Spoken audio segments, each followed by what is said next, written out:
सबके दुख में और सबके सुख के सांझी है और विद्रोही है, विघटन के आदत से अनुरागी है, राष्ट्र धर्म और गुरु से हटकर अलग न जिनका डेरा है, जैसा इनको लगता है।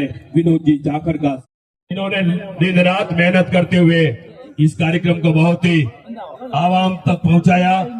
इसके अलावा आदरणीय पूरी टीम के द्वारा अभिनंदन किया जा रहा है। सही मायने में तब साबित होती है जब हम उसको अपने जीवन में, अपने व्यवहार में लाते हैं। और बहुत सारी बातें हुई, आपने सबको सुना, समाज में बहुत सारी प्रतिभाओं का सम्मान हुआ। ये बहुत जरूरी है कि समाज के मंचों पे ऐसे प्रतिभाओं का सम्मान होना चाहिए, ये अति आवश्यक है। पत्रकार हों, कलाकार हों, राजनेता हों, सरकारी नौकरी वाले हों, प्राइवेट इंस्टीट्यूशन में पढ़ने वाले, पढ़ाने वाले, तमाम प्रतिभागियों का जो है सम्मान होना जरूरी है, क्योंकि ये सम्मान की लड़ाई ही हमारी रही है। हमारी ये सम्मान की लड़ाई पीढ़ियों की लड़ाई रही है, जो आज जाके सही मायने में धीरे धीरे साबित होने लगी है। क्योंकि मैं ये मानता हूं कि जो समाज अपनी कहानियां खुद लिखना नहीं सीखेंगे, तो बाकी लोग उनको हमेशा दबाते रहेंगे, कमजोर समझते रहेंगे। तो हमें हमारी कहानियां खुद लिखना सीखनी होंगी।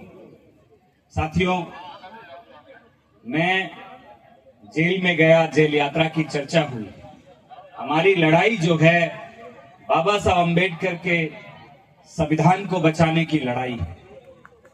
हम उनके अनुयायी हैं। राजस्थान विश्वविद्यालय और अनेक शैक्षणिक संस्थाओं के अंदर शस्त्र पूजन किया जा रहा था। मैंने उसका विरोध किया और पुरजोर ढंग से हमने उस मामले को उठाया कि ये शैक्षणिक संस्थाएं हैं, ये कॉलेज यूनिवर्सिटियां हैं, यहाँ पढ़ाई लिखाई की बात होनी चाहिए, यहाँ शिक्षा और कलम की बात होनी चाहिए। आप शस्त्रों का पूजन करके क्या साबित करना चाहते हैं? आप समाज को क्या दिशा देना चाहते हैं? तो हमारी ये लड़ाई थी। उस लड़ाई को हमने राजस्थान विश्वविद्यालय में लड़ा, विरोध किया और हम पे लाठियां चलाई गई, हमें जेल में डाला गया, बहुत सारे मुकदमे लगाए गए। लेकिन मैं उनको बताना चाहूंगा कि हम बाबा साहब अम्बेडकर के अनुयायी हैं। हम किसी से डरने वाले लोग नहीं हैं। हम कहीं भी बाबा साहब अम्बेडकर के संविधान को बचाने की बात आएगी तो सबसे अग्रिम पंक्ति में हमारे समाज के नौजवान खड़े मिलेंगे। देखिए, हर फील्ड के अंदर आपको लोग तैयार करने पड़ेंगे। शैक्षणिक संस्थाएं जिस तरीके से खत्म की जा रही हैं, वो शैक्षणिक संस्थाएं इसलिए खत्म की जा रही हैं क्योंकि जो सपना बाबा साहब अम्बेडकर ने देखा था कि मेरा समाज जो कि आज गुलामी की बेड़ियों में जकड़ा हुआ है, जो सोया हुआ है, एक दिन जागेगा, इन बेड़ियों को तोड़ेगा और शासक बनेगा। अब धीरे धीरे जब हम शासक बनना शुरू हुए हैं तो अब उनके पेट में दर्द होने लगा। वो आपको कमजोर करने के लिए तमाम प्रयास कर रहे हैं, हर तरीके की ताकत लगा रहे हैं। वो आपके नेताओं को भी रोकेंगे, आपके समाज की प्रतिभाओं को भी रोकेंगे, वो तमाम प्रयास करेंगे। क्योंकि हमारी लड़ाई किसी व्यक्ति या समाज से नहीं है, हमारी लड़ाई एक विचारधारा से है जो मानव के अंदर भेद पैदा करती है, जो ऊंच नीच की बात करती है, जो मनुस्मृति को लागू करने की बात करती है। बाबा साहब अम्बेडकर ने संविधान हर वर्ग, हर जाति, हर समुदाय के लिए लिखा। इवन जीव जंतुओं के लिए भी, जो बोल नहीं सकते हैं, उनको भी अधिकार दिए। संविधान के अंदर सबकी सुरक्षा जो है निश्चित की गई। लेकिन आज उसी समाज को जो है कमजोर करने का काम किया जा रहा है। देखिए, बाबा साहब अम्बेडकर को जो काम करना था वो करके चले गए, मान्यवर काशीराम साहब को जो काम करना था वो करके चले गए। अब काम करने की बारी हमारी है, अब काम करके दिखाने की और इस समाज को जगाने की जिम्मेदारी हमारी है। क्योंकि मैं पूरे प्रदेश के अंदर घूमता हूं और ये चीज महसूस करता हूं कि आज हमारा समाज इतनी तादाद में है, राजनीतिक प्रतिनिधित्व भी है, लेकिन कहीं ना कहीं हम हाशिए पे आज भी खड़े हैं। उसका कारण एक ही समझ में आता है कि आप जातियों में भी उपजातियों में बांटे गए और एक साजिश के तहत होता है। कहीं आपको जाटा मेघवाल में बांट देंगे, कहीं मारू में बांट देंगे, तरह तरह की जो है आपके अंदर उपजातियां बना दी। वो इसलिए बनाई जाती है कि अगर आप किसी दिन एक हो गए, सचेत हो गए, तो आप उंगली दिखाओगे, चेतावनी दोगे, और चेतावनी दोगे तो आप अपनी आवाज को बुलंद करके अपने हक और अधिकार की मांग करोगे। सत्ता में प्रतिनिधित्व की बात करें, बहुत सारे नेता हमारे जो हैं विधानसभा में भी हैं, लोकसभा में भी हैं, पार्टी की बड़ी बड़ी पोजीशन पे भी हैं, लेकिन समाज के लिए वो क्या कर रहे हैं, ये जिम्मेदारी तय करने की भी बारी जो है समाज की है। क्योंकि मेरा मानना है जिस नेता को समाज तैयार करता है वो हमेशा समाज के लिए काम करेगा। क्योंकि जिस नेता को गुंडे बदमाश तैयार करेंगे, माफिया तैयार करेंगे, तो वो हमेशा गुंडे माफियाओं के लिए काम करेगा। किसी नेता को अगर व्यापारी तैयार करेंगे तो वो व्यापारियों के लिए काम करेगा। लेकिन अगर किसी नेता को समाज ने तैयार किया है तो वो हमेशा समाज के लिए काम करेगा। हम जैसे नई पीढ़ी के जो लोग हैं, नए बच्चे हैं, वो बाबा साहब अम्बेडकर को इस गहराई तक अपना मानते हैं कि वो अम्बेडकर साहब का केवल नारा नहीं लगाते हैं, बाबा साहब अम्बेडकर के विचारों को जीते भी हैं। और जो बाबा साहब अम्बेडकर के विचारों को जिएगा उसका विरोध होगा, ये सच्चाई है। जो उनके लिए खुले में काम करेगा, उनके लिए खुले में बोलेगा, उनकी शिक्षाओं को, उनकी दीक्षाओं को समाज में व्यवहार में लेके आएगा, उसका विरोध तय है। क्यों? क्योंकि राजनीति, पार्टी और सत्ता, इनको जो लोग चाहिए वो रबर स्टैंप चाहिए, बोलने वाले लोग नहीं चाहिए, काम करने वाले लोग नहीं चाहिए, मात्र आदेश मानने वाले लोग चाहिए। यूं तो आपके सरकार में उप मुख्यमंत्री भी हैं, आपके समाज से मंत्री भी हैं, पूर्ववर्ती सरकार में भी हमारे बहुत सारे मंत्री थे, बहुत सारे विधायक थे। लेकिन जब समाज के ऊपर अत्याचार होता है तो समाज जब उस नेता की तरफ देखता है तब वो नेता कहीं ना कहीं अपनी वोटों की फिक्र करने लगते हैं। हम जैसे लोग जो आज राजनीति को सेकेंडरी रख के प्राथमिक रूप से समाज को रखते हैं, उनको कमजोर करने का काम किया जाता है। लेकिन मैं ये बात मानता हूं कि अब समय बदल रहा है। क्यों? क्योंकि समाज जागरूक हो रहा है, समाज धीरे धीरे वोट का अधिकार समझ रहा है। जिस समाज की तुलना एक शराब की बोतल से की जाती थी, आज उस समाज के लोग बड़ी बड़ी कुर्सियों पे जो है काबिज होने लगे हैं। और बड़ी बड़ी कुर्सियां कब मिलती हैं? जब समाज खिलाफ में खड़ा होता है। विनोद जाखड़ जब जेल गए तो पार्टी चुप रही। पार्टी को किसने जगाया? इस समाज ने जगाया कि हमारा कोई नेता जेल में गया है, हम उसके साथ में खड़े हैं। तो फिर तितरे बितरे सब भाग गए जेल में। ये सच्चाई है। उससे पहले सब शांति हो गई थी। हम बोलेंगे नहीं तो करेंगे कैसे? आप बोलोगे, अब हम सुनेंगे और वो करेंगे। क्योंकि मुझे याद है, मैंने कहीं लाइन पढ़ी थी बाबा साहब अम्बेडकर की, कि रात में उस दौर में सत्ता के अंदर जो मंत्री होते थे वो बाबा साहब अम्बेडकर से रात में छुप छुप के मिलने जाते थे और उनको धन्यवाद देते थे कि साहब आप जितनी सरकार को गालियां देते हैं, सरकार में हमारी पूछ उतनी बनती है, हमें उतना सम्मान मिलता है। अब हमारा समाज केवल वोट देने के लिए नहीं है, अब हमारा समाज जो है राज करने के लिए है। बड़ी बड़ी कुर्सियां जो हैं अभी हमें लेनी बाकी है। अभी तो हमारी पीढ़ियां जो हैं कुर्सी पे बैठना सीखी है। हमारी बाप दादाओं ने तो इस जमीन को सींचा है। इस जमीन को अगर चीरते हैं तो उसमें जो पसीना है वो हमारे बाप दादाओं का है। उन्होंने मेहनत की है, संघर्ष किया है। जब इन किले की दीवारों को देखते हैं तो उनमें चीखें सुनाई देती है। हमारे समाज के लोगों की बलियां दी गई, गुमराह किया गया है।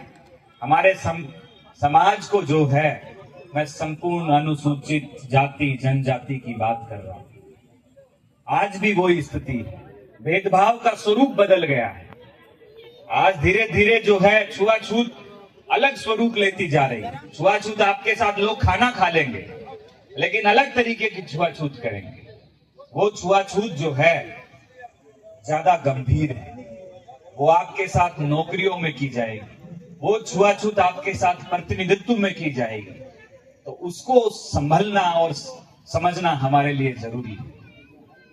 मैं बहुत कुछ अच्छा सोच के आया था, बहुत कुछ अच्छा बोलने की मेरी इच्छा थी, लेकिन मैं लेट हो गया। इसलिए मैं जो है ज्यादा, क्योंकि आप मुझे मन से बोला गया कि 10 बजे से बैठे हैं।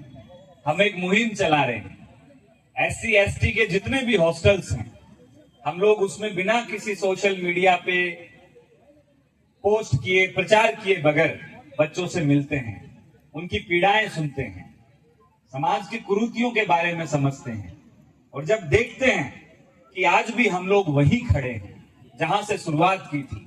आज के दौर में बाबा साहब अम्बेडकर अगर हो तो वो सवाल करें कि मैंने जो सपना देखा था मेरे समाज के लिए, आज वो क्या कर रहा है, तो मुझे लगता है बाबा साहब अफसोस करेंगे कि मैंने आपको इतना मजबूत संविधान दिया, इतनी ताकत दी, इतनी बराबरी की, लेकिन आप क्या कर रहे हैं? आप स्वयं में ही छुआछूत कर रहे हैं। आज हमारे जितने भी अफसर हैं समाज के, अगर उनके घर कोई गरीब हमारा ही समाज का व्यक्ति चला जाएगा तो वहां भी छुआछूत है। उनको प्लास्टिक के कप में पानी चाय पिलाया जाएगा।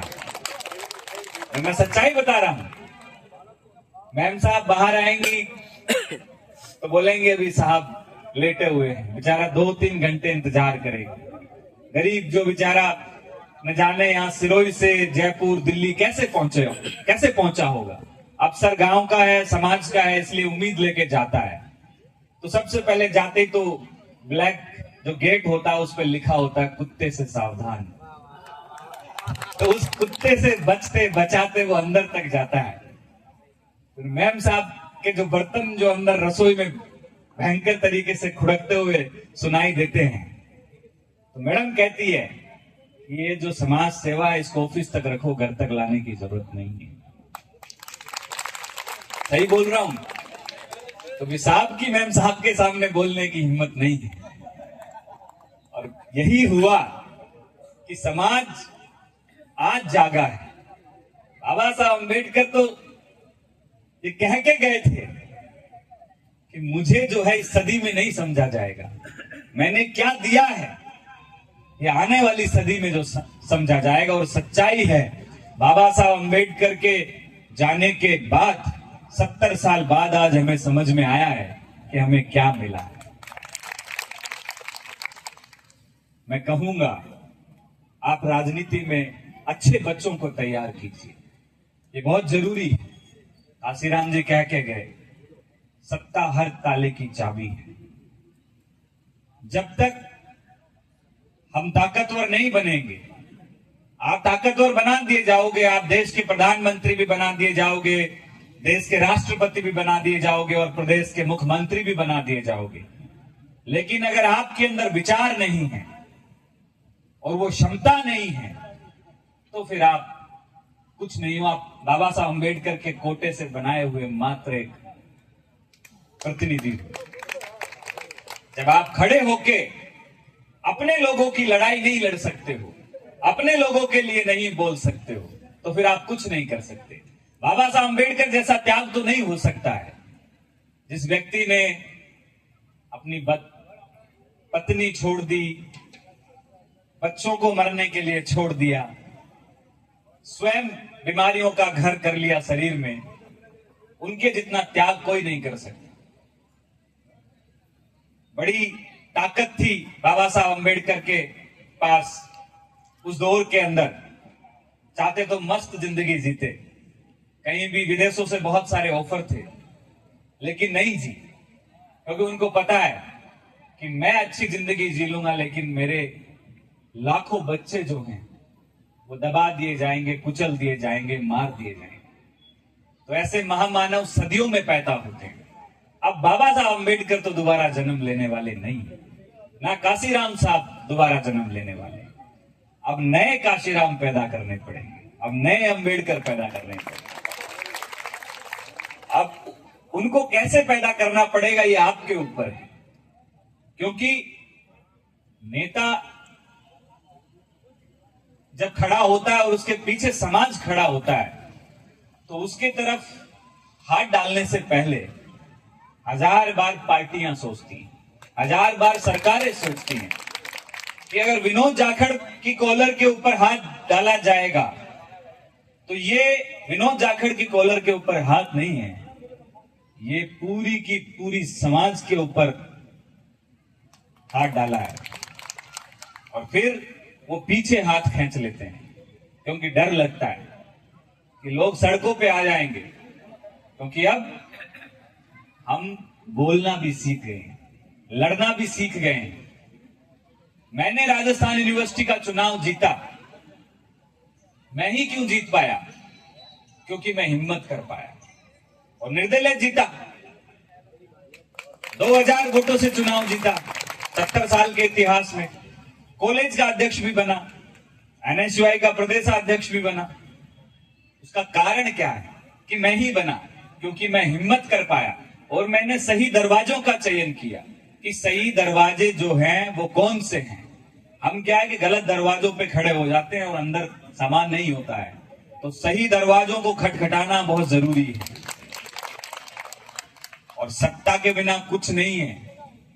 कलम जो है कमरे के अंदर बंद रह के जो काम कर सकती है, वो आप लाखों लोग लेके सड़क पे बैठे हो तो भी काम नहीं हो सकते। सरकार चाहे तो करे, नहीं तो नहीं करे, लेकिन आप अपने लोगों को कलम की ताकत दो, इस काबिल बनाओ कि वो आपकी रक्षा कर सके, सुरक्षा कर सके। क्योंकि जिस तरीके से सरकारी संस्थानों को, एजुकेशन इंस्टीट्यूशंस को खत्म किया जा रहा है, वो क्यों खत्म किया जा रहा है? क्योंकि आपके बच्चे आईएएस बनने लग गए, आईपीएस बनने लग गए। जो कल तक खेतों में मजदूरी करते थे, काम करते थे, उनकी सेवा करते थे, आज वो शासक बन गए। जो उनकी बराबरी में नहीं बैठते थे, नीचे बैठते थे, अब वो बराबर में बैठने लग गए हैं। बढ़िया अच्छे जूते पहनते हैं और पैर पे पैर रख के बात करते हैं। तो जाहिर सी बात है, पेट में मरोड़ उठेगी, जलन होगी, तकलीफ होगी, लेकिन ये तकलीफ जरूरी है। ये तकलीफ हमें अच्छी लगती है, अच्छी नहीं लगती जब आपका बेटा बढ़िया फॉर्च्यूनर गाड़ी से निकले और जाए और लाखों लोग सामने खड़े और हाथ हिलाए। वो हमारे समाज के लोग हैं और उनको वचन दे कि मैं हूं ना, चिंता करने की क्या जरूरत है, मैं हूं, चिंता करने की जरूरत नहीं है। हम सीख गए कि हमें क्या चाहिए। पहले हमें सिखाया कुछ और जाता था, दिखाया कुछ और जाता था। अब हमें समझ में आ गया कि हमें क्या चाहिए। हमारी लड़ाई कुर्सी की है। मैं कई प्रोग्रामों में जाता हूं, कहते दरी पे बैठते हैं, नहीं, कुर्सियों पे बैठना सीखो। हमारा समाज 5000 साल से दरियों पे बैठता है, अब कुर्सियों पे बैठेंगे। 2, 4, 5 हजार ज्यादा लग जाएंगे, क्या दिक्कत है, लेकिन कुर्सियों पे बैठेंगे, क्योंकि लड़ाई कुर्सी की है। कपड़े ढंग के पहनेंगे, जब मौका मिला है तो कंपनी के कपड़े पहनेंगे।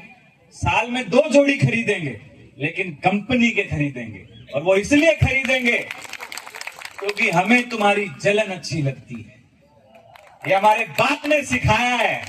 वो सूट बूट में रहते थे, एम्बेसडर गाड़ी में चलते थे, यूं नैपकिन लगा के पूरी कैबिनेट में कोई हाथ से खाना खा रहा है, कोई कैसे खा रहा है। हमारा बाप जो था वो चम्मच से खाना खाता था। इसका मकान सबसे पोर्च कॉलोनी में होता था। क्यों? क्योंकि वो हमें सिखाना चाहते थे कि मेरे बच्चे ऐसे रहे। क्या कहा जाता है, हम गंदे रहते हैं, ये कहते हैं। आज भी छुआछूत करते हैं कि जो है साफ सुथरे नहीं रहते हैं। एक बार हमारे घरों के अंदर आके देखो, स्थितियां देखो, चारों तरफ देखोगे तो मोमेंटो मिलेंगे। इनाम जो ये मोमेंटो है ये मिलेंगे हमारे घरों के अंदर, और सामने बाबा साहब अम्बेडकर और महात्मा बुद्ध की तस्वीर लगी मिलेगी। ये मोमेंटो किस चीज के हैं? जागृति के। हम जाग गए। ये जो बच्चे सम्मानित हो रहे हैं, ये जब ये प्रशस्ति पत्र जो है अपने घर में लगाएंगे बढ़िया फ्रेम में लगा के, तो जब कोई आपके घर में आएगा तो देखेगा कि ये बच्चे जो हैं पढ़ने वाले हैं। हमारी पीढ़ियों को आपने गूंगा रखा, लेकिन हम बोलेंगे और खुल के बोलेंगे और मजबूती से बोलेंगे। और मैं आपको ये वचन देता हूं, नीरज जी बैठे हैं, आने वाले दौर में आपको नेताओं से शिकायत नहीं होगी। क्योंकि या तो अच्छे नेता नहीं बनेंगे या बोलने वाले नेता नहीं बनेंगे। क्योंकि जिस तरीके से मैं बोल रहा हूं और विधानसभा में चुनाव लड़ने जाऊंगा तो जाहिर सी बात है मेरे को चुनाव हराने के लिए जो है उतने ही लोग आएंगे जितने मुझे चुनाव जिताने के लिए लोग आएंगे। तो संघर्ष आर पार का होगा, संघर्ष आर पार का होगा। अब अच्छा लगता है कि हम कुछ कर रहे हैं। जिस पार्टी ने मुझे टिकट नहीं दिया, उस पार्टी के टिकट मैं पूरे प्रदेश में बांटूंगा। और कोई एससी का लड़का टिकट बांटेगा तो हमसे कोई छुआछूत करता होगा तो भाई मत ले, हम हमारे आदमी को दे देंगे। गलत कह रहा हूं? अब धीरे धीरे स्वरूप बदलने लग गया। मैं कहूंगा कि आप धीरे धीरे राजनीति में हमारे जैसे नौजवानों को तैयार करो। ये बहुत जरूरी है, क्योंकि आप अपना काम कर रहे हैं, चले जाएंगे, फिर हमारी नई पीढ़ी के लोग फिर आएंगे और चले जाएंगे। लेकिन ये दौर परिवर्तन का दौर है। हम में से आज, क्योंकि पहली पीढ़ी है, मैं राजस्थान यूनिवर्सिटी में अध्यक्ष बना, दरवाजे खुल गए। अब कोई नहीं कहेगा कि वहां पे कोई एससी का लड़का जो है अध्यक्ष नहीं बना। कहेंगे कि वहां 2 अध्यक्ष एससी के बने। पहले टिकट नहीं देते थे कि यार तुम्हारे वोट तो है ही नहीं, पैसा है नहीं, तुम्हारे पास सामान है नहीं, कैसे चुनाव लड़ोगे। तो हमने कहा कि अब हमें चुनाव लड़ना आ गया, कैसे लड़ा जाता है।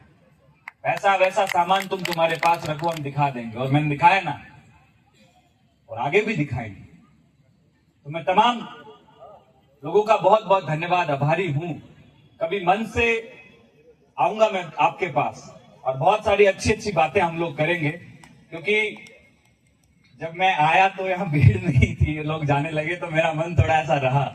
नहीं तो मैं बहुत सारे अच्छे विचार लेके आया था कि मैं अपने परिवार के लोगों से जो है कुछ अच्छी बातें करूं। क्योंकि जब मैं इनकी क्रांति देखता हूं, इनको सुनता हूं, तो मुझे अच्छा लगता है कि ऐसी शेरो शायरी करते हैं तो कवियों की और अच्छे अच्छे एंकरों की भी हमारे समाज को आवश्यकता है। जैसे नेताओं की आवश्यकता है तो अभिनेताओं की भी आवश्यकता है। और हर फील्ड में आपके लोग हों। तो अब हम हर फील्ड में टॉप करने लग गए हैं। टीना डाबी ने टॉप किया, राजनीति में हम टॉप कर रहे हैं और आपके बच्चे भी टॉप करेंगे। मेरी शुभकामनाएं हैं।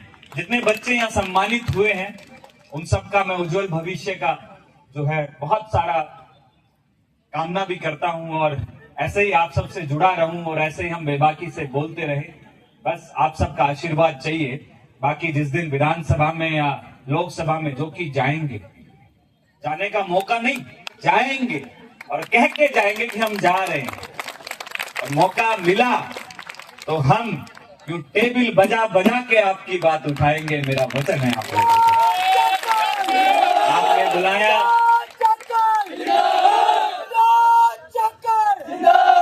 आपने बुलाया, मान सम्मान दिया, इसके लिए बहुत बहुत धन्यवाद।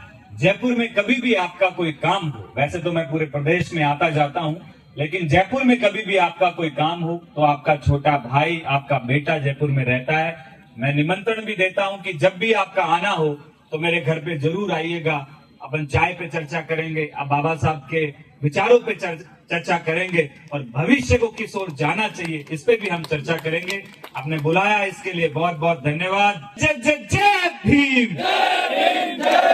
अरे बाबा साहेब अमर रहे। धन्यवाद। जय